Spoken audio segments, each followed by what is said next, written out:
Hello everyone, कैसे हैं आप सब लोग बेटा। और न्यू चैप्टर का नाम क्या है? Law related to patents. अब पेटेंट की बात करें तो पेटेंट से पहले हम डिस्कस करते हैं कि पहले हमने किया क्या है। जैसे हमने इंटेलेक्चुअल प्रॉपर्टी लॉ वाला जो फर्स्ट चैप्टर था वो डिस्कस किया। उसमें क्या बातें डिस्कस की हमने? उसमें हमने देखा भी इंटेलेक्चुअल प्रॉपर्टी राइट्स में आता क्या क्या है। ये एक इंटेंजिबल एसेट है, एक व्यक्ति की, एक कंपनी की इंटेंजिबल एसेट्स है। इसमें आता क्या है? ट्रेडमार्क्स आते हैं, ठीक है, यानी मार्क्स हो गया, कोई सिंबल हो गए, ठीक है, तो वो क्या है? उसके ट्रेडमार्क हैं, ठीक है। उसके अलावा कोई किसी का, मान लीजिए कोई ऑथरशिप है, कोई वर्क है किसी चीज में, जैसे उसमें क्या होते हैं? कॉपीराइट्स होते हैं। जैसे किसी ने कोई लिरिक्स लिख दिए, ठीक है, किसी ने कोई लिरिक्स लिखे, या किसी ने कोई, मैंने जैसे बुक लिख दी कोई, ठीक है, तो कोई गाना किसी ने गाया, कोई म्यूजिक कंपोज किया, ठीक है, कोई साउंड रिकॉर्डिंग हो गई, तो इन सब के क्या होते हैं? कॉपीराइट्स होते हैं। उसके अलावा ज्योग्राफिकल इंडिकेशन क्या है? ज्योग्राफिकल इंडिकेशन आपको याद होगा हमने क्या बात की कि हाँ भी एक ऐसा कोई प्रोडक्ट है जो किसी एक ज्योग्राफी को इंडिकेट करता है, ठीक है, तो उसे क्या बोलते हैं? Geographical indication. जैसे कि बंगाली रसगुल्ला हो गया, ठीक है, आपको याद होगा सारा डिस्कस किया था हमने, बंगाली रसगुल्ला हो गया, ठीक है। उसके अलावा असम की चाय हो गई, ठीक है। उसके अलावा बनारसी साड़ी है। तो ये सब क्या है? ज्योग्राफिकल इंडिकेशन है। तो यानी एक प्रोडक्ट है, एक प्रोसेस है जो इंडिकेट करती है एक पर्टिकुलर जगह की, एक जगह को इंडिकेट करती है, उस ज्योग्राफी को या रीजन को इंडिकेट करती है। तो उसके क्या होते हैं? Geographical indication. हम बोलते हैं मेड इन इंडिया या made in China, made in USA, तो that is called geographical indication, ठीक है। उसके अलावा क्या है? डिजाइन। जैसे कारों के डिजाइन होते हैं, या खासकर जो ज्वेलरी होती है उसकी एक एस्थेटिक लुक होती है, तो उसके हम क्या लेते हैं? डिजाइन एक्ट के तहत रजिस्ट्रेशन ले लेते हैं, ठीक है। अब पेटेंट में क्या आता है? क्वेश्चन है कि जो पेटेंट है चैप्टर है, इसमें क्या आता है? इसमें आता है इन्वेंशंस। जो एक इंडिविजुअल हो गया या कोई कंपनी है जो एक इन्वेंशन करती है, तो वो किस में आती है? पेटेंट एक्ट 1970 में आती है, पेटेंट एक्ट 1970 में। उसके अलावा साथ में रूल्स पढ़ने हैं हमने, ठीक है। बेसिक तो हमारी जो एक्ट की मेजर जो प्रोविजंस है, जो सब्सटेंटिव प्रोविजंस है, वो हमने यहाँ डिस्कस करनी है। तो पहले मैं एक आपको इंपॉर्टेंट चीज बता दूं, जो हर चैप्टर को स्टार्ट करने से पहले मैं बताता हूँ कि ये बेटा चैप्टर जो है काफी लेंथी है, ठीक है, काफी लेंथी चैप्टर है। तो उसमें एक चीज का ध्यान रखना है, आप कई जगह पे लगेगा कि बोर हो रहे हो, पर मैं पूरी कोशिश करूंगा आपको बोर नहीं होने दूंगा, ठीक है। इसमें काफी चीजें क्या है कि समझने वाली है, अच्छी कॉन्सेप्चुअल हैं, और कुछ है कि जो प्रोसीजरल पार्ट है, भाई यहाँ एप्लीकेशन लगाओ, इसके लिए एग्जामिनेशन होगा, इसके लिए अपोजिशन होगा, तो ऐसे कई टॉपिक्स हैं। तो आपने बस ध्यान ये रखना है कि कॉन्सेप्ट को पकड़े रखना है। तो मेजर जो कॉन्सेप्ट है उसको आप पकड़े रखिए, उसके अकॉर्डिंग क्या है कि आप आगे आगे बढ़ते जाइए, आपको चैप्टर पूरा बहुत अच्छे से समझ आएगा। उसके अलावा आपकी थोड़ी सी और कन्वीनियंस के लिए, जो बच्चे के लास्ट में जो क्वेश्चन होता है, सर ये चैप्टर बहुत इंपॉर्टेंट है, ठीक है, और ये एग्जाम के लिए क्या है कि लास्ट में रिवाइज करना थोड़ा मुश्किल हो जाता है at the time of exam, तो मैंने हर एक टॉपिक के साथ में क्या है कि जो बहुत ज्यादा रिलेवेंट है तो वहां पे वेरी इंपॉर्टेंट लिख दिया है। अब वेरी इंपॉर्टेंट लिखने का मतलब ये नहीं है कि आपने वही करना बाकी छोड़ देना है, तो ये गलती नहीं करनी बेटा। आपने बस ये ध्यान रखना है कि वो तो करना ही करना है, जहां मैंने वेरी इंपॉर्टेंट लिखा है उस पर एक्स्ट्रा ऑर्डिनरी फोकस डालनी है, बाकी जो नॉर्मल है या अबव नॉर्मल है उसको भी साथ साथ लेके चलना है। क्योंकि आप सीधा उन्हीं टॉपिक्स को देखोगे जो क्या है कि हाँ भी वेरी इंपॉर्टेंट लिखे हैं, उसमें से ज्यादा आते हैं, फिर आपको कॉन्सेप्ट ही समझ नहीं आएगा। तो पहले हमेशा ये कोशिश किया करो कि कॉन्सेप्ट क्लियर किया करो, कॉन्सेप्ट माइंड में बैठता है, उसके बाद फिर देखा करो चैप्टर जब पूरा हो जाता है, फिर देखा करो कि कौन से रिलेवेंट चीजें हैं। वैसे मैं साथ साथ बताता हूँ कि ये रिलेवेंट है, तो मतलब जहां मैं बोल रहा होता हूँ कि ये रिलेवेंट है या बहुत ज्यादा रिलेवेंट है, ठीक है, तो वहां पे तो फोकस कुछ एक्स्ट्रा करना होता है, खास करके at the time of revision. जब आप रिवीजन करते हो तो उन टॉपिक पे एक्स्ट्रा ऑर्डिनरी फोकस डालना होता है। चलिए बेटा, अब हम बढ़ते हैं आगे। तो क्वेश्चन क्या है हमारा? पेटेंट्स का। तो पेटेंट क्या है? इन्वेंशन है। अब देखिए, जैसे खास करके जो फार्मास्यूटिकल कंपनीज हैं, अब फार्मास्यूटिकल कंपनीज हैं, उनको एक प्रोडक्ट को इन्वेंट करने में कई साल लग जाते हैं, और कई बार उनकी जो रिसर्च है वो बिल्कुल फेल हो जाती है। इतने साल की जो रिसर्च है वो सारी फेल हो जाती है क्योंकि वो प्रोडक्ट निकल नहीं पाया, ठीक है, या किसी और ने क्या है कि उसके उस चीज के ऊपर इन्वेंशन कर दी। तो जो बंदा इन्वेंशन करता है, ठीक है, तो उसको देखा जाता है कि जो इन्वेंशन है, जब वो बंदा इन्वेंशन के लिए अप्लाई करता है पेटेंट ऑफिस में कि मुझे रजिस्ट्रेशन करवानी है, तो पेटेंट ऑफिस जो है ये चेक करता है कि हाँ भाई ये इन्वेंशन जो है, वो जो ये कह रहा है कि हाँ भाई ये एप्लीकेंट कह रहा है कि इन्वेंशन है, वो एक्चुअल में इन्वेंशन भी है या नहीं है, कि कुछ और ही चीज है ये। कई बार ऐसा होता है कि हमें लगता है कि हमने इन्वेंशन कर दी, बट एक्चुअली वो आता है कॉपीराइट के दायरे में, ठीक है। जैसे मान लीजिए मैंने बहुत अच्छी बुक बनाई, बहुत अच्छे उसमें डायग्राम्स हैं, ठीक है, उसमें प्रेजेंटेशन है, टेबुलर फॉर्म में प्रेजेंटेशन है, तो मैं कहूँ कि हाँ जी इसका क्या है कि मुझे पेटेंट चाहिए, बिल्कुल नई इन्वेंशन की है, तो ये इन्वेंशन नहीं है, इसके आप क्या ले सकते हैं, कॉपीराइट। तो ये देखा जाएगा कि यहाँ भी जो आप कह रहे हैं कि इन्वेंशन है, ठीक है, वो पेटेंटेबल भी है कि नहीं है। आपको इन्वेंशन पेटेंटेबल क्या होती है, कब होगी कोई इन्वेंशन पेटेंटेबल, वो बेटा तब होगी उसमें कुछ नयापन है, नोवेल्टी है, लोगों को उसके बारे में पता नहीं है। एक तो उसमें नोवेल्टी है कि लोगों को उसके बारे में पता नहीं है, बिल्कुल नयापन है, ठीक है। और क्या है कि उसको कहीं पब्लिकली किसी ने डिस्क्लोज नहीं किया। मान लो वो चीज पहले ही पब्लिक में नोन है, ऑब्वियस है, वो चीज पब्लिक को पता है भी, हाँ भी ये चीज तो ऐसे होती है, अवेलेबल है मार्केट में, ठीक है। तो वो क्या है कि पेटेंट नहीं है। तो पेटेंट के तौर पे किसी इन्वेंशन को रजिस्ट्रेशन करवाने के लिए देखा जाता है कि या क्या ये इन्वेंशन जो है वो पेटेंटेबल भी है कि नहीं है, क्या उस पर कुछ नयापन है कि नहीं है, क्या उसको कहीं पब्लिक में कहीं पहले पब्लिश तो नहीं किया गया। अगर वो पहले ही पब्लिश हो चुकी है या सब्सटेंशियल पार्ट ऑफ पब्लिक उससे अवेयर है, जो उस फील्ड के एक्सपर्ट है, जो उस फील्ड के एक्सपर्ट है उसके बारे में जानते हैं, तो पहले अवेलेबल है, तो काहे का फिर आपको पेटेंट का रजिस्ट्रेशन ग्रांट करेंगे, ठीक है। तो जहां पे इन्वेंशन है, अगर वो इन्वेंशन पेटेंटेबल है तो उसका फिर पेटेंट ग्रांट कर दिया जाता है as per the procedure of law, ठीक है। As per the procedure of law उस इन्वेंशन का पेटेंट ग्रांट कर दिया जाता है। आप पेटेंट ग्रांट करने का मकसद क्या, आप समझ ही सकते हो। जिस बंदे ने इन्वेंशन करी तो उस इन्वेंशन के ऊपर क्या है कि उस बंदे की मोनोपोली है, तो उसे जो इकोनॉमिक जो फ्रूट्स हैं उसको जो रीप करना है, यानी कि जो इकोनॉमिक बेनिफिट्स हैं, कौन उठाएगा भाई, जिसकी इन्वेंशन है। तो जिसकी इन्वेंशन है वही इकोनॉमिक बेनिफिट उठाएगा। अगर मैंने किसी चीज की इन्वेंशन की है तो उस पर जो इकोनॉमिक बेनिफिट है, उससे जो पैसे कमाने का जो राइट है वो किसका है, ऑब्वियसली मेरा ही है, ठीक है। तो उसमें पैसा लगता है, हार्डवर्क लगता है, कमिटमेंट है, ठीक है, आपकी डेडिकेशन है, ठीक है, पैसा लगा हुआ है इन्वेस्टर्स का। तो आप इन्वेंशन निकल आए बाद में, कोई नई चीज इन्वेंट हो जाए, ठीक है, तो उसका आपको इकोनॉमिक बेनिफिट ना हो तो कोई भी देश तरक्की कर ही नहीं पाएगा, कोई भी देश तरक्की कर ही नहीं पाएगा। तो पेटेंट की जो रजिस्ट्रेशन है, ठीक है, अगर कोई इन्वेंशन है उसकी पेटेंट की रजिस्ट्रेशन करवाई जाती है, और रजिस्ट्रेशन जो ग्रांट होती है उसकी जो वैलिडिटी है वो 20 साल होती है। पेटेंट जो है वैलिड कितने साल के लिए, 20 साल के लिए, ठीक है। फिर उसके बाद रिन्यूअल की बात होती है, ठीक है जी। चलिए स्टेप बाय स्टेप बढ़ेंगे। मैं फिर कह रहा हूं कि खाली नंबर ऑफ पेजेस को देख के आपने घबराना नहीं है, आराम से समझिए, कॉन्सेप्ट वाइज समझिए, बहुत आसान चैप्टर है, आपको समझ आएगा, ठीक है। मैं पूरे अच्छे तरीके से कोशिश करूंगा कि आपको समझाने की, ताकि आप स्टेप बाय स्टेप हर एक चीज को समझ सके, ठीक है ना। चलिए, तो पहला क्या है, लॉ रिलेटिंग टू पेटेंट्स। तो रेगुलेटरी फ्रेमवर्क, अगर रेगुलेटरी फ्रेमवर्क की बात करें तो रेगुलेटरी फ्रेमवर्क क्या है, एक तो पेटेंट्स एक्ट 1970 है, उसके अलावा क्या है, पेटेंट्स रूल 2003, ठीक है। रूल्स अब ये नहीं कि 2003 में आए हैं, उससे पहले ही आगे थे, पर बाद में क्या है कि जैसे अमेंडमेंट करके नए रूल्स लाए जाते हैं तो उसकी बात है। चलिए, अब patent office and it's establishment, देखिए आप ध्यान रखना, एक बड़ा इंपॉर्टेंट पॉइंट है, स्टार्टिंग में मैंने कवर कर दिया है। आईसीएसई का स्टडी मैट देखोगे तो सबसे लास्ट में जाके मिलेगा टॉपिक, तो मैंने स्टार्टिंग में कवर कर दिया। वो क्यों, क्योंकि कहते हैं कि देखो हमें पता होना चाहिए कि अथॉरिटी किसके पास जाना है। तो यहाँ पे जो एप्लीकेशन होती है वो किसके पास होती है, कंट्रोलर के पास आएगी, शब्द आएगा कंट्रोलर। अब ये कंट्रोलर कौन है भाई, ये controller general of patents, design and trademarks appointed under section 3 subsection 1 of the trademarks act 1999 shall be the controller of patents for the purposes of this act. ये कहना क्या चाहते हैं सर, बहुत सिंपल सी बात कर रहे हैं बेटा, कि ये कह रहे हैं कि देखिए जो यहाँ पे कंट्रोलर शब्द आएगा बार बार, तो कंट्रोलर का मतलब ये कोई अलग पेटेंट का कंट्रोलर नहीं है। तीन लॉज के तहत पेटेंट हो गया, डिजाइन हो गया, ट्रेडमार्क हो गया, ठीक है। तो यहाँ पे जो बंदा डील कर रहा है, जो अथॉरिटी डील करती है वो एक ही है, वो कौन है, कंट्रोलर जनरल, ठीक है। तो एक ही अथॉरिटी है जो डिजाइन हो गया, ट्रेडमार्क्स हो गया, पेटेंट्स हो गया, उसकी एप्लीकेशन को, उसके लॉस को जो डील करती है, जो मतलब कि उसको इंप्लीमेंटेशन का जिसके ऊपर जिम्मा है, ठीक है।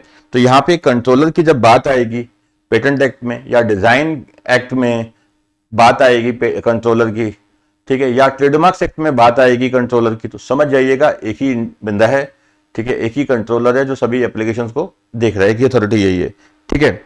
चलिए, for the purposes of the patents act there shall be an office which shall be known as patent office. तो उसका एक ऑफिस होगा जिसको बोलेंगे पेटेंट ऑफिस।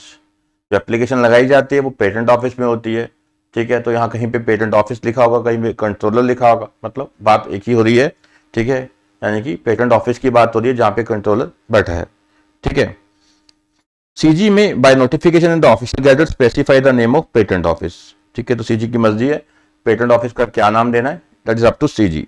चलिए, नेक्स्ट सबसे इंपॉर्टेंट जो होता है हमारा किसी भी चैप्टर का, दैट इज डेफिनेशंस। ठीक है। डेफिनेशंस क्या है, हमें बताती हैं कि एक्ट में जो हम पढ़ने वाले हैं उसके जो बीच में मीनिंग रिपीटेटिव नेचर के होते हैं, तो उसके मीनिंग क्या है। बहुत सारे शब्द आपको पता है कि रिपीटेटिव नेचर के होते हैं, जब तक हमें उन शब्दों के मीनिंग ही नहीं पता, ठीक है, तो हम लॉ को कैसे पढ़ेंगे। तो सबसे पहले क्या है, पेटेंट। ठीक है, तो पेटेंट क्या है, patent means patent for any invention granted under this act.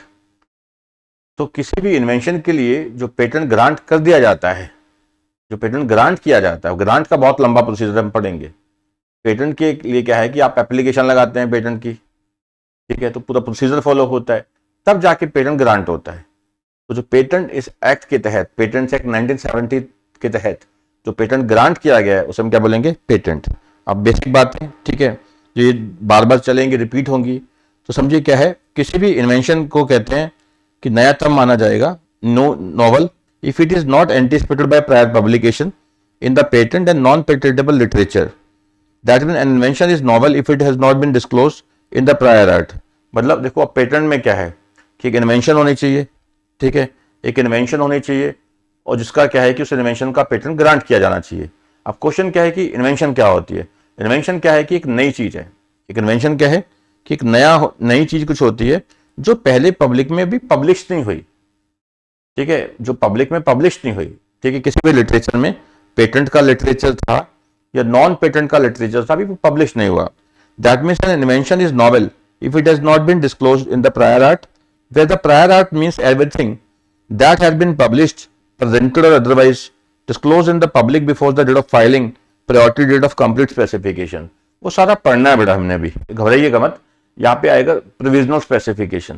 जैसे कि ना कच्ची एप्लीकेशन लगाते हैं तो भी टाइम मिल जाता है 12 महीने का कि ठीक है कि आप चलो, हमने मान लीजिए मैंने रिसर्च स्टार्ट कर दी है, तो मैंने रिसर्च स्टार्ट की है, तो मुझे होता है कि यार कल को मैं रिसर्च कर रहा हूं तो कोई बंदा आके ये ना कह दे कि ये तो रिसर्च मेरी है, ऐसे वो बात की बातें, चलो ठीक, कोई बंदा ये ना कहे कि हाँ भी कोई बंदा पहले आके ना बैठ जाए। तो मैं एक कच्ची एप्लीकेशन लगा देता हूँ कि हम रिसर्च कर रहे हैं इस चीज के ऊपर, ठीक है, हम रिसर्च कर रहे हैं इस चीज के ऊपर, अभी कंप्लीट डिटेल नहीं है, तो हमारी जिम्मेवारी होती है कि 12 महीने के अंदर उसकी हम पक्की एप्लीकेशन लगा दें, कंप्लीट डिटेल दे दें। अब कच्ची एप्लीकेशन को यहाँ क्या बोलते हैं, प्रोविजनल स्पेसिफिकेशन। तो पहले क्या है कि जो एप्लीकेंट है क्या फाइल करता है, प्रोविजनल स्पेसिफिकेशन, यानी एक एप्लीकेशन लगाता है स्टार्टिंग में, ठीक है, उसके साथ क्या फाइल करता है, प्रोविजनल स्पेसिफिकेशन। एप्लीकेशन लगा दी, साथ में क्या लगाया, प्रोविजनल स्पेसिफिकेशन। अब ये प्रोविजनल स्पेसिफिकेशन क्या है, इसमें क्या है कि डिटेल्स होती है आपके इन्वेंशन के बारे में, हम इन्वेंट क्या करने जा रहे हैं, जो भी डिटेल्स अवेलेबल है हम दे देते हैं, ठीक है। अब उसके 12 महीने के अंदर अंदर हमें क्या है कि इसकी एक जो कंप्लीट स्पेसिफिकेशन है वो फाइल करनी होती है। विद इन 12 मंथ्स क्या है, कंप्लीट स्पेसिफिकेशन, यानी कि पूरा का पूरा, ठीक है, डिटेल देनी है कि हम किस चीज पे क्लेम कर रहे हैं, क्या चीज हमारी इन्वेंशन है, एक्चुअल में क्या कुछ है। तो 12 महीने के अंदर अगर आपने कंप्लीट स्पेसिफिकेशन नहीं फाइल की तो आपकी प्रोविजनल स्पेसिफिकेशन एप्लीकेशन सब अबेंडन हो जाती है, डेड हो जाती है, खत्म हो जाती है, ठीक है। तो आप समझ गए सारी कहानी। तो पहले क्या है कि आपने एप्लीकेशन फाइल की, एप्लीकेशन के साथ क्या है कि प्रोविजनल स्पेसिफिकेशन फाइल की, और उसके 12 महीने के अंदर क्या है कि आप कंप्लीट स्पेसिफिकेशन फाइल करते हैं। और हाँ, अब क्वेश्चन था कि जिसे हमने बात चली कि प्रोविजनल स्पेसिफिकेशन क्या है भाई, ये एक शब्द आया था प्रायोरिटी डेट, कि ये प्रायोरिटी डेट क्या है। देखो जब ये एप्लीकेशन लग जाती है, जब ये बड़ा एप्लीकेशन लगती है, जब ये एप्लीकेशन लगती है यानी प्रोविजनल स्पेसिफिकेशन की एप्लीकेशन, प्रोविजनल स्पेसिफिकेशन एप्लीकेशन के साथ जब दी जाती है, तो इस एप्लीकेशन का मकसद ही क्या होता है कि हाँ भी हम अपनी जगह पक्की कर रहे हैं। तो ये क्या है, यानी जिस डेट को एप्लीकेशन लगाई गई है, ये डेट ऑफ एप्लीकेशन ही क्या होती है, is equal to priority date. तो यानी ये क्या है कि हमारा जो क्लेम है वो सेटअप हो जाता है, ठीक है, तो हमारी प्रेफरेंस हो जाती है कि हाँ भाई ये चीज तो हमारी है। तो होता नहीं है कि हम सिनेमा में पहली सीट पे जाके बैठ जाते हैं आधे घंटे पहले जाके, ये हम नहीं हिलेंगे भाई यहाँ तो, ठीक है, बस तो सीट बुक होती है, मान लो ऐसे कहीं भी जहाँ ये पहले डिसाइडेड नहीं है। तो वो चीज़ है कि हम एप्लीकेशन लगा रहे हैं और कहते हैं कि इस चीज़ की हम इन्वेंशन कर रहे हैं, तो 12 महीने के अंदर क्या है कि हमें कंप्लीट स्पेसिफिकेशन फाइल करनी है। तो एक अच्छी एप्लीकेशन एक तरह की होगी, यहाँ पे पक्की होगी भाई। तो 12 महीने में नहीं फाइल की तो छुट्टी, पिछले आपकी एप्लीकेशन जीरो, ठीक है। तो चलिए, कहते हैं कि जब तक ये डेट ऑफ फाइलिंग थी या प्रायोरिटी डेट थी, ठीक है, प्रायोरिटी डेट थी, ठीक है, तो उस समय तक क्या है कि हमने जो पब्लिक में डिस्क्लोज नहीं हुआ था, तो उससे पहले अगर वो पब्लिक में डिस्क्लोज ही हो गया है तो फिर वो इन्वेंशन किस बात की रहेगी, पब्लिक को तो पहले ही पता उस चीज के बारे में, ठीक है ना। An invention is considered as novel if it has not been anticipated by prior use और prior public knowledge in India. तो कहते हैं कि देखो किसी भी इन्वेंशन को हम नया तब मानेंगे, नोवल तब मानेंगे अगर इसके बारे में किसी को पता नहीं है, ना ये पब्लिश हुआ है, ना पब्लिकली नोन है, जो एक्सपर्ट होते हैं उस पर्टिकुलर फील्ड के, तो उनको भी इस बारे में नहीं पता, अभी तक उसके बारे में जानकारी नहीं है, ठीक है। तो पेटेंट की एक सिंपल सी बात समझिए कि पेटेंट में क्या है, इन्वेंशन है, इन्वेंशन क्या होनी चाहिए, पेटेंटेबल होनी चाहिए। अब इसको डिटेल में भी पढ़ेंगे पैरा में, don't worry, step by step चलेंगे। चलिए आगे बढ़ी जाते हैं, पहले एक सेकंड रुकिए, एक सेकंड रुकिए, ठीक है। ये देखिए ये पेज नंबर है 5 नंबर पेज पे आइए। तो यहाँ पे क्या है बेटा, what are the criteria of patentability, ठीक है। हमने बात की कि जो पेटेंट में क्या है कि इन्वेंशन है, तो इन्वेंशन का ही क्या हो सकता है, रजिस्ट्रेशन हो सकता है, उसी का इन्वेंशन का ही क्या है कि आपको पेटेंट ग्रांट होगा, इन्वेंशन का ही क्या होगा बेटा, पेटेंट ग्रांट होता है, ठीक है। अब इन्वेंशन में क्या है, invention is patentable subject matter if it meets the following criteria. एक तो नॉवल होना चाहिए, नॉवल क्या है, कुछ नयापन हो, ठीक है, न्यूनेस हो, नोवेल्टी हो, नयापन हो जो पहले पब्लिश नहीं हुआ, ठीक है। It should have inventive step और it must be non obvious. Non obvious क्या है कि जो उस फील्ड के एक्सपर्ट है उनको भी नहीं पता इस बारे में, यहाँ भी एक नई चीज निकल के आई है, ठीक है। फिर एक it should be capable of industrial application. अब क्वेश्चन है कि इंडस्ट्रियल एप्लीकेशन क्या होता है, जिसका एक कमर्शियल एक्सप्लोटेशन किया जा सकता है, जैसे इंडस्ट्री में यूज हो सकता है, जिस चीज का एक इंडस्ट्री में यूज, वेरियस इंडस्ट्रीज में यूज होता है, इंडस्ट्री को उससे बेनिफिट मिलता है, ठीक है, और इन्वेंशन का एक इकोनॉमिक बेनिफिट मिल रहा है, तो that is called industrial application. It should not attract the provisions of section 3 and 4 of the patents act 1970। पर ये क्या है, ये है कि कुछ एक ऐसी चीजें हैं कि जिनके पेटेंट नहीं मिलते, कि आप कहते हो ये इन्वेंशन है तो वो इन्वेंशन नहीं मानते, जैसे सेक्शन 4 है एटॉमिक एनर्जी के बारे में बात करेगा, ठीक है। तो सेक्शन 3-4 में क्या है कि जिन चीजों के हमें जिन इन्वेंशन, जिसको हम इन्वेंशन बोल रहे हैं, जिनके पेटेंट ग्रांट नहीं होते, ठीक है। तो पहली बात क्या है, नॉवल होना चाहिए, नोवेल्टी होनी चाहिए, नया चीजपन हो, और जो इन्वेंशन है वो नॉन ऑब्वियस हो। नॉन ऑब्वियस क्या है कि पब्लिक में उसको बारे में किसी को पता नहीं है, ठीक है। और इंडस्ट्रियल एप्लीकेशन होना चाहिए, उसका use of a capable of industrial application. और फिर क्या है कि सेक्शन 3 and 4 में ना हो, यानी कि ऐसी कोई चीजें जिसका आप पेटेंट ले ही नहीं सकते, जिन चीजों का पेटेंट ग्रांट ही नहीं किया जा सकता, तो फिर उसका फिर आप कैसे इन्वेंशन कह सकते हैं कि हाँ भाई ये पेटेंटेबल है, साफ साफ लॉ ही कह रहा है, ठीक है।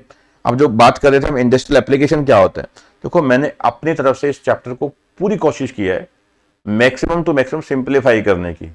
हाउ, जैसे अब ये इंडस्ट्रियल एप्लीकेशन का कोई मीनिंग नहीं दिया, यहाँ पे लिख दिया, ठीक है।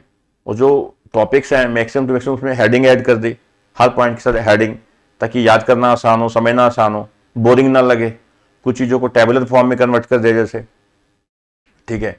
बहुत सारी एग्जाम्पल्स आपको साथ में दिखेंगे भी, 10 मिनट रुकिए, बहुत सारी आपको एग्जाम्पल भी साथ साथ दिखेंगी कि सर समझ आ रहा है बहुत अच्छे से, टिपिकल टॉपिक था, समझ आ रहा है। It should be capable of industrial application, ठीक है। अब इंडस्ट्रियल एप्लीकेशन क्या है, inventor creates a new type of adhesive, example दिए, ठीक है। जैसे कि एक इन्वेंटर है, उसने एक नई टाइप की एडहेसिव तैयार की है जिसका एक एक्सेप्शनल स्ट्रेंथ है एंड ड्यूरेबिलिटी है। This adhesive can be used in a wide range of industries including automotive, aerospace, construction. Since it has practical utility in the various industrial applications, it meet the industrial applicability criteria। तो एक adhesive तैयार किया, एक नई प्रकार की, मान लो कोई प्रोडक्ट तैयार किया, ठीक है, कोई प्रोसेस तैयार की, जो क्या है कि जिसका एक वेरियस जो इंडस्ट्रीज में जिसका एक यूजफुलनेस है, यानी यूटिलिटी है, उसका इंडस्ट्री में क्या है कि उसका एक यूटिलिटी है, तो उस चीज का क्या है कि पेटेंट ग्रांट किया जा सकता है, उस चीज का पेटेंट ग्रांट किया जा सकता है, ठीक है। चलिए एक इस पे आइए आप, ये हमने कर लिया।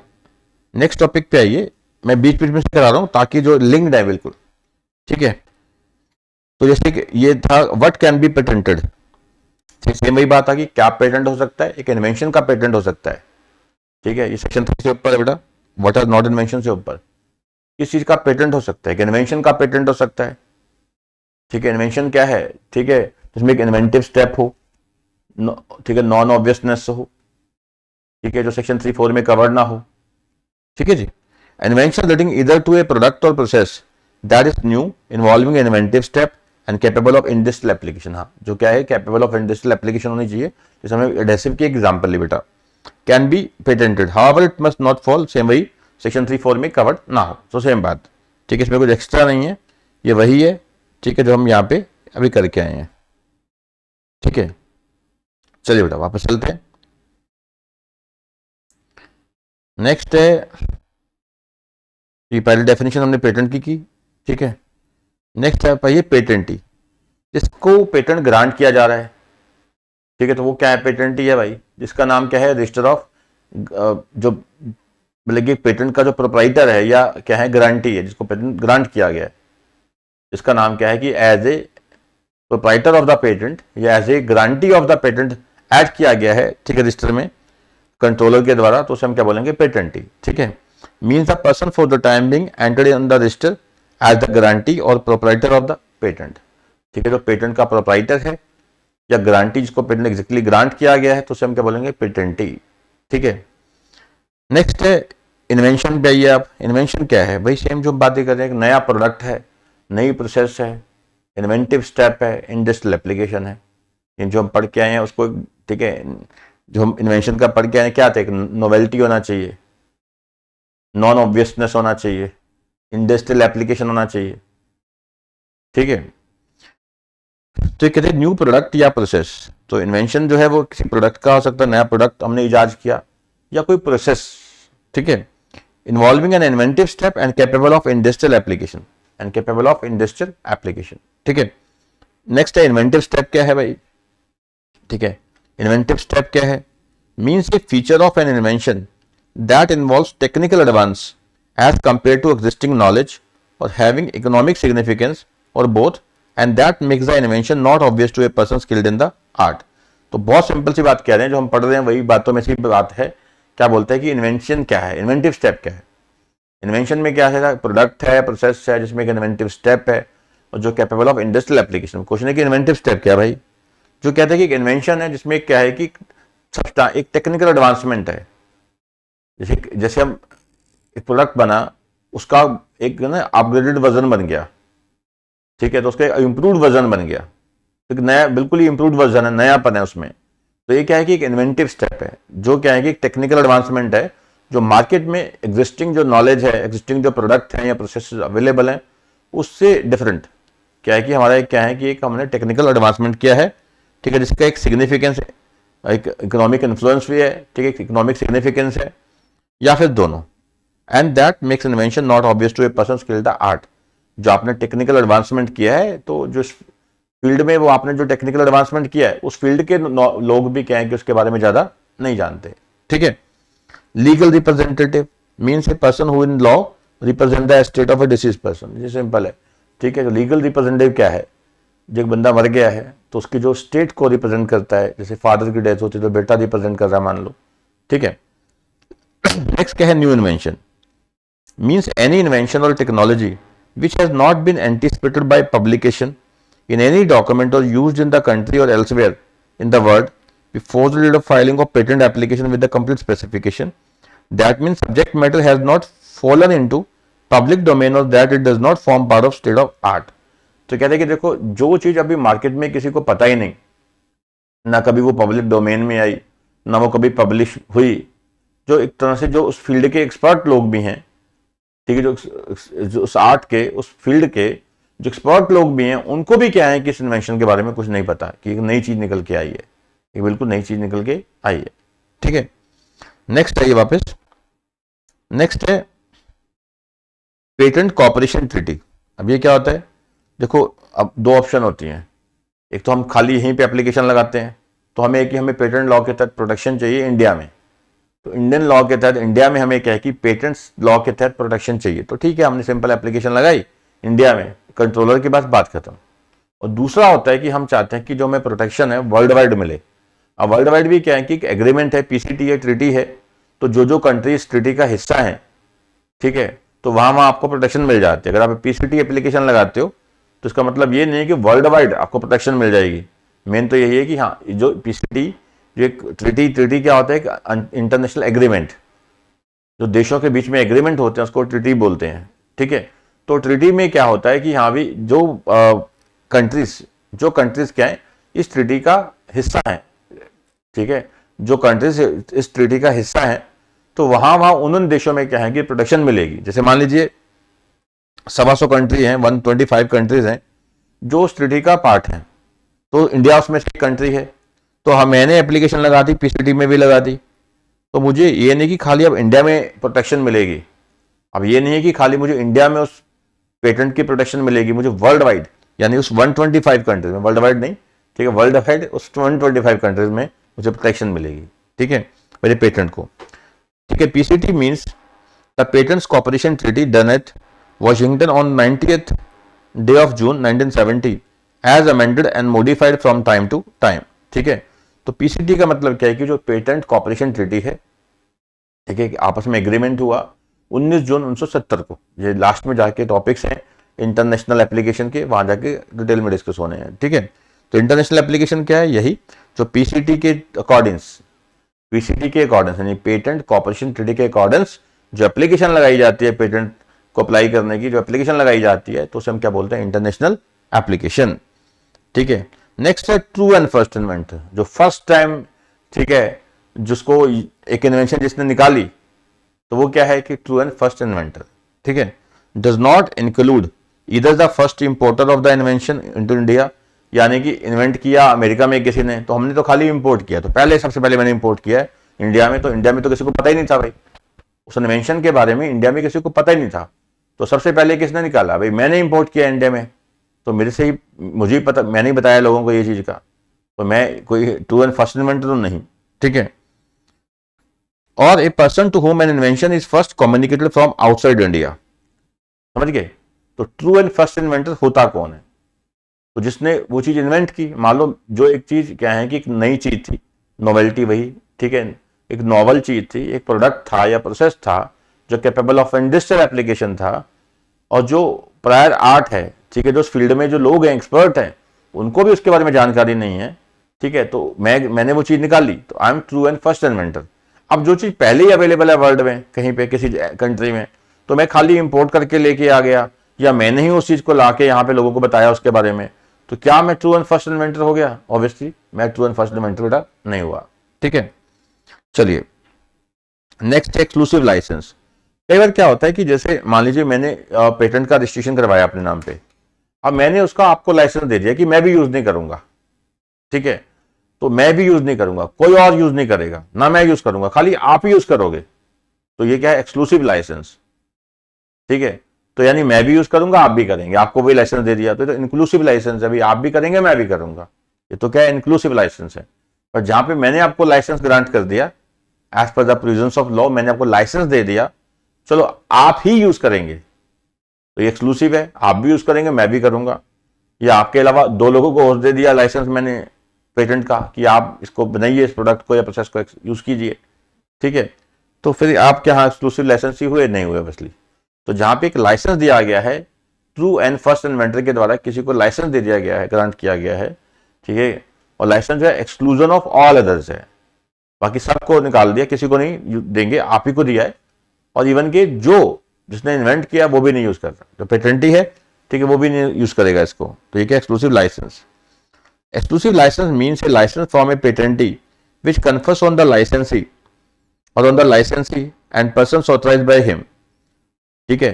तो देखो या तो क्या है कि खाली means a licence from a patentee which confers on the licensee, जो लाइसेंसी को, या फिर licensee and person authorised by him, मैंने आपको दे दिया और आपको पूरा राइट आ गया, अब आप किसी और को भी देना चाहते हो, आपने किसी एक अरे बंदे को और दे दिया, तो वो भी आपका क्या है, एक्सक्लूसिव लाइसेंस हो जाएगा। To the exclusion of all other persons including the patentee, सबको छोड़ दो, इवन पेटेंटी को भी छोड़ दो, तो मैंने आपको दे दिया, ठीक है, या आपने किसी और को ऑथराइज किया, ये क्या एक्सक्लूसिव लाइसेंस है।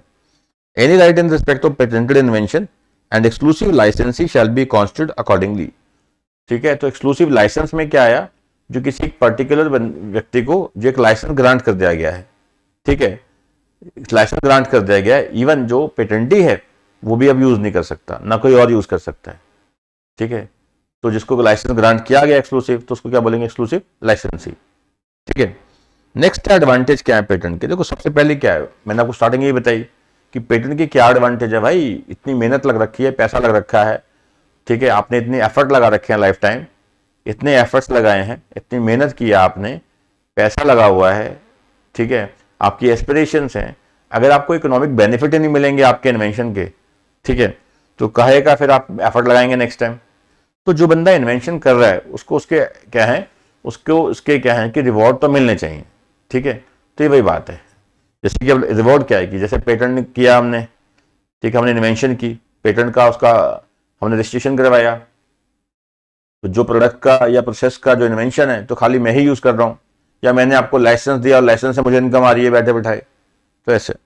तो advantage of patents, exclusive rights of patentee, patentee have the complete rights to restrict outsider from making, operating, providing accessibility to be bought, providing or putting in the product generated by him without his consent, ठीक है। तो पेटेंटी के पास बिल्कुल right होता है, complete right होता है उसके पास कि वो दूसरे किसी व्यक्ति को उसकी इन्वेंशन से जो प्रोडक्ट है या प्रोसेस है, ठीक है, प्रोडक्ट को मैन्युफैक्चर करने से या सेल करने से, ऑपरेट करने से रोक सकता है कि तो है ही पेटेंट मेरा है, तुम कैसे कर सकते हो इसको, ठीक है, मेरी परमिशन के बिना, ठीक है। He has a absolute prerogative, prerogative क्या है, राइट, अधिकार। तो पेटेंटी के पास पूरा राइट होता है कि वो अपनी इन्वेंशन को जैसे मर्जी चाहे यूज कर सके, जिसको मर्जी चाहे लाइसेंस दे सके, ठीक है। To utilize his invention and his rights that are very much ensured under the act, ठीक है। तो पेटेंटी के पास पूरा राइट है अपनी इन्वेंशन को यूटिलाइज करने का, अपने जो राइट्स है इन्वेंशन में उसको यूज करने का, ठीक है। रेमेडीज फॉर पेटेंट इन्फ्रिंजमेंट, अगर एक व्यक्ति का अगर पेटेंट जो रजिस्ट्रेशन है उसके नाम पे, तो कल को कोई वायलेट करता है, ठीक है, तो प्रोडक्ट उसकी लाइसेंस के बिना मैन्युफैक्चर करता है या सेल करता है, या प्रोसेस को वो यूज करता है, एक्सरसाइज करता है बिना परमिशन के, बिना लाइसेंस के, पेटेंटी के, तो ऑब्वियसली क्या है कि पेटेंट इन्फ्रिंजमेंट है। तो यहाँ पे फिर जो पेटेंटी है वो क्या है कि फर्दर जो एक्शन है, लीगल एक्शन है, वो परस्यू कर सकता है, ठीक है, अगेंस्ट पोटेंशियल जो पेटेंट इन्फ्रिंजमेंट हुई है, ठीक है। The patentee has a privilege to file the suit for encroachment of his patent, कि हाँ जी मेरा पेटेंट था, आपने इनक्रोच किया है। इनक्रोच क्या होता है, इलीगली किसी चीज पे कब्जा करने की कोशिश करना, इलीगली किसी चीज को यूज करना, दैट इज कॉल्ड एनक्रोचमेंट। तो पेटेंटी की चीज है, पेटेंटी का प्रोडक्ट है, वही बना सकता है या वही प्रोसेस को यूज कर सकता है, ठीक है। तो आप कर रहे हैं उसमें, तो ऑब्वियसली क्या है कि मैं आपके खिलाफ क्या है कि कोर्ट जाऊंगा फिर, ठीक है। And can ask for remedies like injunction, इस पे रोक लगाओ, आप बिना परमिशन के इलीगली यानी क्या है पेटेंट को यूज कर रहे हो, तो आप पे रोक लगाना हो गया, जैसे जो नुकसान हुआ उसका कॉम्पनसेशन हो गया, या सेटलमेंट ऑफ प्रॉफिट, तो उससे जो आपने प्रॉफिट कमाया है इलीगल पेटेंट को यूज करके, जो आपने इलीगल प्रॉफिट कमाया है उसको आप वापस कीजिए, ठीक है, against the individual who encroached his patent. Next है कमर्शियल एक्सप्लॉयटेशन एंड लाइसेंसिंग, मैंने बता दिया आपको। अब आपकी मेहनत है, सब कुछ आप है, तो इकोनॉमिक बेनिफिट भी कौन लेंगे, आप ही लेंगे। लाइसेंसिंग में क्या आता है कि हाँ जी आप किसी को लाइसेंस देके प्रॉफिट कमा सकते हो, ठीक है। पेटेंटी कैन कमर्शियली एक्सप्लॉयट और pitch his creation to any skilled individual and give permission to him to abuse his item, and in this way the patentee can likewise earn income from licensing, ठीक है। तो मेरी चीज है, मैं जैसे मर्जी यूज करूं, तो मैंने आपको यूज करने के लिए दे दी, लाइसेंस दे दिया, तो उससे मुझे जो इनकम आ रही है, तो this is called commercial exploitation या licensing. Rights of exclusive licence holder, अब मैंने आपको लाइसेंस दिया है तो अब आप यूज कर सकते हो, उसके बदले आप मुझे पेमेंट करेंगे, तो आपको ये बेनिफिट है कि आप पैसे देके उस प्रोसेस को, उस प्रोडक्ट को बना सकते हो, ये यूज कर सकते हो, ठीक है, और कोई उसको यूज नहीं करेगा, ठीक है। The holder of exclusive licence can avail the rights given to patentee, ठीक है, जो राइट्स पेटेंटी को मिले थे वो सारे किसको शिफ्ट हो गए, ठीक है, एक्सक्लूसिव लाइसेंस होल्डर को। एंड ब्रिंग ए सूट, अगर कोई वायलेशन होगा, कोई इंक्रोच करेगा तो फिर वो सूट कर देगा। अगर पेटेंटी के पास ही है सारा कुछ, तो कोई यूज करेगा तो पेटेंटी एक्शन लेगा, ठीक है। अगर सारा कुछ किसके पास, एक्सक्लूसिव लाइसेंस होल्डर जो है उसके पास ही है, तो कोई उसकी इंक्रोचमेंट करेगा, यूज करेगा बिना परमिशन के, ठीक है, पेटेंट को, तो फिर वो लाइसेंसिंग केस करेगा। Modification and adoption of invention, अब पेटेंटी देखो जिसके नाम पे ये पेटेंट रजिस्टर्ड है, तो उसके बाद पूरा प्रिविलेज होता है कि कल को उसमें कुछ मॉडिफिकेशन करना चाहता है, एग्जिस्टिंग जो पेटेंट है उसमें मॉडिफिकेशन करना चाहता है, कुछ एडिशन करना चाहता है, कर सकता है, ठीक है। उसकी भी सेम वही प्रोसेस है, पढ़ना है हमने, ठीक है। Gets the privilege to make changes in or alteration of the invention depicted or uncovered in the total determination of primary innovation, तो प्राइमरली एक इनोवेशन किया, ठीक है, चलो ठीक है, उसका रजिस्ट्रेशन हो गया, बाद में उसी में हम इंप्रूवमेंट करना चाहते हैं, ठीक है। तो ये नहीं कि किसी और का रजिस्टर किया जाएगा, तो पहले जिसका इन्वेंशन है तो उसका उसी को राइट मिलेगा भाई, अभी उसमें जो इंप्रूवमेंट है, चेंजेस है, उसका रजिस्ट्रेशन करवाने का। And get the particular right of patent by substantial change of patent. ठीक है, हम पढ़ेंगे जैसे कि एक पेटेंट ऑफ एडिशन होता है, जैसे हमारा एक पेटेंट रजिस्टर्ड हो चुका है तो उसमें हम ऐड करना चाहते हैं, कुछ मॉडिफिकेशन करते हैं, कुछ अमेंडमेंट करते हैं, तो उसे क्या बोलते हैं, patent of addition. I repeat this point कि जैसे एक पेटेंट रजिस्टर हो चुका है, जैसे क्या है कि एक पेटेंट रजिस्टर हो जाता है, ठीक है, पेटेंट जब रजिस्टर हो जाता है तो उसका क्या होता है कि पेटेंट में कल को अगर पेटेंट होल्डर कुछ मॉडिफिकेशन करना चाहता है या कुछ अडेप्टेशन करना चाहता है तो उस मॉडिफिकेशन अडेप्टेशन का भी क्या है, रजिस्ट्रेशन होता है विद द कंट्रोलर। ठीक है, जैसे क्या बोलते हैं, ठीक है, पेटेंट एडिशन ऑफ पेटेंट या पेटेंट एडिशन। तो ये एडिशन ऑफ पेटेंट क्या है कि उसी मेन पेटेंट का हिस्सा होता है। ये एडिशन ऑफ पेटेंट जो है वो उसी मेन जो पेटेंट है, ठीक है, उसी का एक हिस्सा है। ठीक है ना। तो चलिए बेटा आगे बढ़ते हैं, ये बाद में देखते हैं, रुकिए। व्हाट आर नॉट इन्वेंशन, एक ये देखिए, ये सेक्शन नंबर 4 है, invention related to atomic energy not patentable. तो कहते हैं कोई भी पेटेंट जो है, ठीक है, वो ग्रांट नहीं किया जाएगा एटॉमिक एनर्जी में। ठीक है, जो भी ऐसी इन्वेंशन जो कवर्ड हो रही है एटॉमिक एनर्जी से कनेक्टेड है, जो कोई भी ऐसी इन्वेंशन जो एटॉमिक एनर्जी से कनेक्टेड है और जो कवर्ड होती है section 20 of atomic energy act 1962। तो कोई भी ऐसी इन्वेंशन जो कवर्ड है किसके साथ, ठीक है, एटॉमिक एनर्जी एक्ट 1962 के तहत, ठीक है, उस इन्वेंशन का पेटेंट ग्रांट नहीं किया जाएगा, उस इन्वेंशन का पेटेंट ग्रांट नहीं किया जाएगा बेटा। ठीक है ना। एक इस पे आइए आप, ये बड़ा इंपॉर्टेंट है, सेक्शन 83, 5 नंबर पेज पे ये सेक्शन 83। ठीक है, इस लेक्चर में मैं इतना ही करा रहा हूँ, ठीक है, थोड़ा सा लाइटिंग इशू है यहाँ पे, तो मैं इस लेक्चर में इतना ही करा रहा हूँ, बाकी मैं नेक्स्ट लेक्चर में कवर कर दूंगा, डोंट वरी। ठीक है, तो वेरी वेरी इंपॉर्टेंट टॉपिक है ये, general principles applicable to working of patented invention. आप पेटेंटेड इन्वेंशन हैं, ठीक है, पेटेंटेड इन्वेंशन जो है वो वर्क कर रही है या नहीं कर रही, उसके जनरल प्रिंसिपल्स क्या हैं, बहुत इंपॉर्टेंट है। ठीक है, in exercising the powers conferred for working of patents and compulsory licences regard shall be had to the following general consideration namely. तो कहते हैं कि देखो कोई भी पेटेंट है वो वर्क कर रहा है कि नहीं कर रहा, अगर वर्क ही नहीं कर रहा, मान लो आपने यूज ही नहीं किया पेटेंट को, पेटेंट का कोई इस्तेमाल ही नहीं हुआ, तो खत्म कर देंगे। ठीक है, या उसका किसी को लाइसेंस दे देंगे। ठीक है, regard shall be had to the following general consideration. Patents are granted to encourage inventions and ensure they are commercially worked in India without undue delay. कि आप किसी को दे के बैठ के पेटेंट ग्रांट करके बैठ के, अगला बैठा हुआ आराम से यूज नहीं कर रहा, तो पेटेंट उठा के किसी और को दे देते हैं, कंपल्सरी लाइसेंस दे देते हैं। ठीक है, अगर वो पेटेंट इंडिया में वर्क ही नहीं किया, इंडिया में यूज ही नहीं हुआ, आपने पेटेंट का रजिस्ट्रेशन करवा लिया, ना खुद कुछ किया ना किसी को करने दिया, ठीक है, तो यानी कि पेटेंट वर्क नहीं कर रहा, तो वहां पे क्या है, फिर कंपल्सरी लाइसेंस आगे ग्रांट किए जाते हैं। तो कहते हैं कि देखो पेटेंट्स का मेन मकसद क्या होता है, इन्वेंशन को इनकरेज करना और ये इंश्योर करना कि हाँ भी वो कमर्शियली वर्किंग कर रहे हैं कि नहीं कर रहे हैं, यानी उसकी प्रॉपर इंडस्ट्रियल एप्लीकेशन हुई है कि नहीं हुई, उसका यूज होना चाहिए without undue delay. Patents are not granted solely to establish a monopoly for importing the patented article. अब पेटेंट का मकसद तो ये होता है कि आप, ठीक है, प्रोडक्शन कीजिए, प्रोसेस को इंप्लीमेंट कीजिए जिससे समाज का बेनिफिट हो, ठीक है, देश आगे बढ़े। ठीक है, तो कहते हैं कि आप खाली क्या करते हैं कि आप, जैसे मैंने एग्जांपल ली थी, किसी पेटेंटेड आर्टिकल को आप इंपोर्ट करते हैं तो आपको ट्रू एंड फर्स्ट इन्वेंटर नहीं है, ठीक है, और आपको पेटेंट थोड़ी ना मिल जाएगा, आपके पास तो केवल एक फ्रेंचाइजी है, आपको उस पेटेंट होल्डर ने आपको फ्रेंचाइजी दे दी है बस।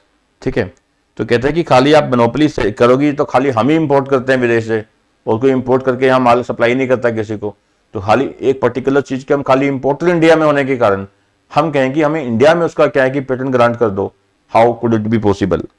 ठीक है, protection and enforcement of patent rights promote technological innovation, technology transfer और इकोनॉमिक वेलफेयर। बिल्कुल, तो अगर आप प्रोटेक्शन ही नहीं देंगे, पेटेंट अगर कोई रजिस्टर करवा लेगा, कल को उसका इंफ्रिंजमेंट होगा, वायलेशन होगा, तो अगर लॉ उसको प्रोटेक्शन नहीं देगा और जो लॉ में लिखा है उसको इन्फोर्स नहीं करेगा, उसको जो बेनिफिट मिलने चाहिए उसको देगा ही नहीं, तो कैसे फिर आगे इन्वेंशन होंगी। ठीक है, तो कहते हैं कि जैसे प्रोटेक्शन और एनफोर्समेंट दी गई है of patents rights promote technological innovation, technology transfer and economic welfare. ठीक है, जहां पेटेंट की प्रोटेक्शन होगी, एनफोर्समेंट होगी, तो जो इन्वेंटर है तो उसको प्रॉपर इकोनॉमिक बेनिफिट मिलेंगे, वो आगे जो टेक्नोलॉजी है फिर आगे से आगे ट्रांसफर कर सकता है पैसे के लिए, ठीक है। Patent should not hinder public health and nutrition protection, ये ध्यान रखना होता है, बड़ी इंपॉर्टेंट चीज़ है। कहते हैं कि कई बार क्या होता है कि जैसे दवाइयाँ हैं, कोविड हुआ, कोविड-19 हुआ, तो अब मान लो किसी ने वो दवाई निकाली, उसका फार्मा जो प्रोडक्ट जो मेडिसिन थी वो निकाल दी, अब वो कहेगी मैं तो किसी को यूज ही नहीं करने दूंगा, तो जनता मर जाएगी। तो गवर्नमेंट क्या है कि उसका जो कंपलसरी लाइसेंस है वो ग्रांट कर सकती है किसी को, ठीक है। तो कहते हैं कि जहां पे कहते हैं कि पेटेंट का मकसद ये नहीं होना चाहिए लोगों की जो पब्लिक हेल्थ है वो उसका नुकसान हो, न्यूट्रिशन प्रॉब्लम खड़ी हो जाए, ठीक है। इसका बेनिफिट तो क्या है, सोशियो इकोनॉमिक डेवलपमेंट हो, टेक्नोलॉजिकल डेवलपमेंट हो कंट्री की, ठीक है। तो इसके लिए पेटेंट ग्रांट किए जाते हैं, ठीक है। तो patent should not prevent the CG, ठीक है। पेटेंट ऐसे नहीं, आप ऐसा कर ही नहीं सकते, हम पढ़ेंगे आगे जाके सीजी के पास ये पावर होती है, इवन की कोई मेडिसिन जो होती है, फार्मास्यूटिकल्स होते हैं, तो सीजी क्या है कि ये अलाउ कर सकते हैं कि हाँ भी जेनरिक दवाइयाँ बनाने के लिए गवर्नमेंट हॉस्पिटल्स हैं, ठीक है, गवर्नमेंट डिस्पेंसरी हैं या कोई नोटिफाइड जो इंस्टीट्यूशंस हैं, ठीक है, वहाँ पे भी यहाँ पे मैन्युफैक्चरिंग होगी या सप्लाई की जाएगी, ठीक है। Not prevent the CG from taking measures to protect public health, जैसे हमने बात की कोविड केस में। Patent right should not be abused and practices that unreasonably restrain trade or technology transfer should be avoided. तो patent का आप क्या है कि एक तरह से चलो ठीक है आपके पास मोनोपोली है, पेटेंट आपका है, तो उसका आप गलत इस्तेमाल नहीं कर सकते, जिससे क्या है कि लोगों को नुकसान हो। अनरीजनेबल रिस्ट्रेन लगा दो कि आप ही यूज करोगे, इतने ही एरिया में यूज करोगे और उसका लोगों को बेनिफिट नहीं पहुंच पा रहा, ठीक है, ऐसा नहीं होना चाहिए। Patents are granted to make the benefits of patented inventions available to public at reasonable price. तो ये सारे क्या है कि इंपॉर्टेंट पॉइंट है, एक जनरल प्रिंसिपल्स हैं पेटेंट के रिगार्डिंग। पेटेंट का रजिस्ट्रेशन हो गया या उसका लाइसेंसिंग हो गया, उस रिगार्डिंग ये बेसिक एक जनरल प्रिंसिपल्स है अंडर सेक्शन 83 कि पेटेंट क्या है कि सोशियो इकोनॉमिक बेनिफिट के लिए होती है, इसका मकसद मोनोपोली क्रिएट नहीं करना होना चाहिए। इंपोर्ट करके आप एक मान लीजिए एक पेटेंटेड जो पेटेंटेड प्रोडक्ट है उसको आप इंपोर्ट करके आप सोल इंपोर्टर हैं, तो आप ये नहीं कह सकते कि इसके क्या है कि भाई आप पेटेंट होल्डर हो गए उसके, कि आप इंडिया में क्या है कि खाली उसके क्या है पेटेंट ही है, ऐसा नहीं है। पेटेंट तो बाहर बैठा बंदा ही है। और पेटेंट का मकसद क्या होना चाहिए कि यहाँ भी सोशियो इकोनॉमिक डेवलपमेंट होना चाहिए, टेक्नोलॉजी ट्रांसफर होना चाहिए, देश की डेवलपमेंट होना चाहिए। और गवर्नमेंट को आप गवर्नमेंट को प्रिवेंट नहीं कर सकते कि पब्लिक हेल्थ को प्रोटेक्ट करने से। तो आप बेशक आपके पास किसी चीज का पेटेंट है, बट गवर्नमेंट के पास अपने राइट्स हैं, सेंट्रल गवर्नमेंट के अपने राइट्स हैं कि वो क्या है कि उसी पेटेंटेड जो इन्वेंशन है, ठीक है, जो प्रोडक्ट है या प्रोसेस है, ठीक है, उसको क्या है कि पब्लिक हेल्थ को प्रोटेक्ट करने के लिए उसका इस्तेमाल कर सकती है, ठीक है। अब जिसके नाम पे पेटेंट है तो उस पेटेंट का क्या है कि गलत इस्तेमाल ना करे, जैसे क्या है कि जनता को कोई बेनिफिट ना हो, टेक्नोलॉजी ट्रांसफर ना हो सके, या अनरीजनेबल आप रिस्ट्रेन लगा दें, ठीक है, टेक्नोलॉजी ट्रांसफर के ऊपर, पेटेंट ट्रांसफर के ऊपर, लाइसेंसिंग के ऊपर, ठीक है। तो चलिए बेटा, इस लेक्चर में इतना ही कवर कर रहा हूँ, बहुत सीमित सा कवर किया है इस चैप्टर में मैंने, इस लेक्चर में। तो बाकी स्टेप बाय स्टेप हम अगले चैप्टर में करते जाएंगे। तो बेसिक आई होप कि आपको कुछ हद तक समझ लगा होगा। तो अगली जो क्लासेस होने वाली हैं 2 खास करके, वो बहुत दमदार होंगी, रेलेवेंट होंगी, आपको बहुत अच्छे से समझ आएगा, ठीक है बेटा। थैंक यू बेटा, यहीं ब्रेक लगाते हैं, मिलते हैं नेक्स्ट सेशन में। Thank you.